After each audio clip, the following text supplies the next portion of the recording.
అలాగే capital investment infrastructure డెవలప్మెంట్కి 2019-24కి మనకి వాళ్ళకి 16,000 కోట్లు వస్తాయి.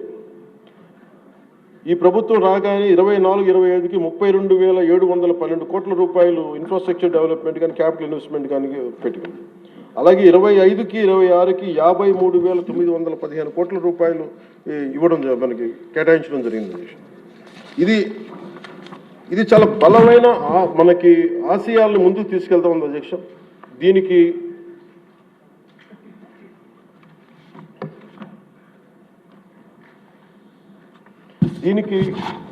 నేను కోరుకుంటుంది కూడా ఈ అలయన్స్ చాలా బలంగా ఉండాలి అనేది నా ప్రజల సభ్యులందరికీ కూడా నేను నా ఆకాంక్షని, నా ఆశయాన్ని తెలియజేస్తాను.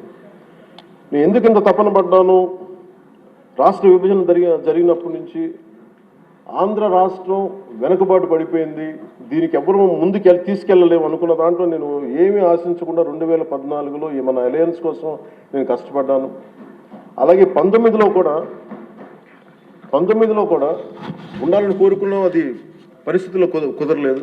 కానీ 24కి వచ్చేటప్పటికి నేను పార్టీ పరంగా అన్ని తగ్గి అన్ని రకాలుగా ఎందుకు పెట్టానంటే, ఇది నేను పార్టీగా గెలవడం కంటే కూడా నేను ఇండివిజువల్గా సాధించడం కంటే కూడా నేను కోరుకుంది 5 కోట్ల మంది ప్రజల ఆకాంక్షల్ని, ఆశయాల్ని ముందుకు తీసుకెళ్లాలని నా తపన.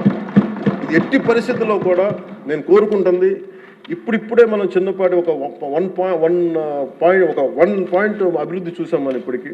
ఇది ముందుకెళ్ళాలి, ఇంకా మన ఆకాంక్షలను, ఆశయాలు ముందుకు తీసుకెళ్ళాలి అంటే ఇది మనలో ఉన్న ఏమన్నా సరే చిన్న సవరణ ఏదైనా చేసుకుంటే అందరం ముందుకెళ్ళాలి. ఈ ప్రభుత్వానికి, ముఖ్యమంత్రి గారికి బలంగా నిలబడాలని మనస్ఫూర్తిగా కోరుకున్నాను అధ్యక్ష.